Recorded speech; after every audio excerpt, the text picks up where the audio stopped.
ផលិតផលធម្មជាតិ VHOPE គឺមានលេខបញ្ជីការនៅលើប្រអប់ថ្នាំអាចបញ្ជាក់យ៉ាងច្បាស់ពីប្រសិទ្ធភាពនិងគុណភាពនៃថ្នាំថាអាចជួយដោះស្រាយទៅលើបញ្ហាសន្លាក់សរសៃស្ពឹកដៃជើងក្តៅកាហាយតាមបាតដៃបាតជើងឈឺចុករួយពេញដងខ្លួនរបស់ពុកម៉ែបងប្អូនដែលមានយូរខែយូរឆ្នាំហើយមិនដឹងជារោគដំណោះស្រាយតាមវិធីណា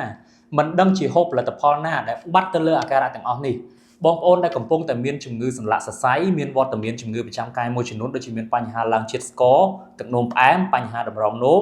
បញ្ហាឡើងជាតិអាស៊ីតមានបញ្ហាគៀបសរសៃកប់សរសៃឈឺចុករួយពេញដងខ្លួនលាន់ឮសលេងផេះផុស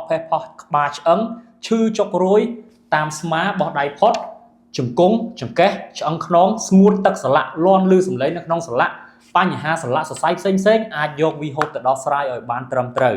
ត្រឹមតែមួយឈុតគឺនឹងទទួលបានលទ្ធផលល្អទៅលើបញ្ហាសុខភាពរបស់បងប្អូនទាំងអស់គ្នា